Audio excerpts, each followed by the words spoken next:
The winds are not only creating a fire danger, they're also taking a toll in Orange County. Powerful gusts down power lines and trees as well. KCAL 9 Orange County reporter Michele Gile is live in Tustin with a look at some of the damage. Michele. And Sylvia, we've just rolled up recently on a very, very stubborn attic fire. It's in a single family home here behind me. That's been our last stop today. Dozens of Orange County firefighters have battled many, many fires today. But what makes this particular fire so very interesting and troubling really is what may have started it. Investigators are looking at whether an ember from another fire that started on the 55 freeway, which is adjacent to where I'm standing, whether that ember may have flown through the air in this high wind and caught up in the attic of this home and started that blaze on fire. Now, we have been battered like the rest of Southern California by fierce winds today. I don't know. At first, I was kind of just in shock because, I mean, you don't expect a tree in your house in the morning. Jennifer Lee was in her bathroom in Garden Grove getting ready for school this morning when she heard what sounded like an earthquake. And I just heard glass shattering. And then, and I went outside and I saw my balcony was all dark and I was confused. I walked outside and I saw there's this big old tree in my apartment. A fierce wind gust caused the 75-foot high pine tree in her front yard to fall into her apartment on Allard Avenue. She was home alone, but luckily uninjured. All day, emergency crews rushed from one neighborhood to the next as high winds snapped trees that leaned on power lines and crashed onto cars. Here in Santa Ana, no one was inside this expedition when an old tree split in two and damaged the vehicle's roof. And as I got closer to my house, I go, wait a minute.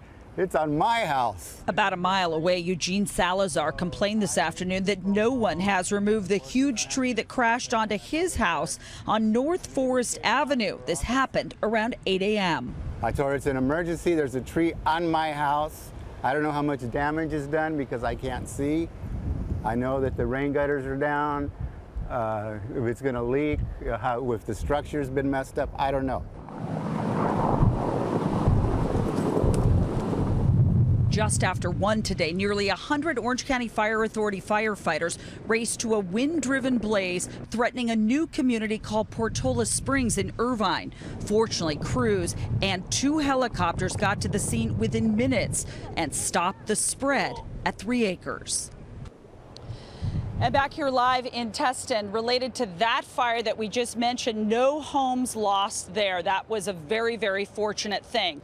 As for this fire here in Tustin, what makes it so interesting, as I indicated, is what the fire authority is now investigating. This is Steve Concialdi. He's the public information officer, a captain with County Fire. Steve, an ember may have flown into this attic from a different fire? Anytime we have these strong, erratic winds, embers can be thrown a quarter mile, half a mile away. We've seen that all day today. We've had over 26 fires today, and every one of them, once a fire starts in wind like this, embers are thrown downwind. So people need to be careful. If there's a fire around them, they need to be watching, they need to be vigilant, and have a plan so if a fire hits their neighborhood or community, they know what to do. All right, Steve Concialdi, Orange County Fire Authority, thank you so much. There was a woman home with a small child here in Tustin when this fire began. Of course, she didn't see flames, but she started to smell something. And when that smoke, the smell of smoke got stronger and stronger, she evacuated and called firefighters, and they then found these embers burning in her attic. That's the latest live in Tustin. I'm Michele Gile. Back to you. All right, Michele, thank you. And of course,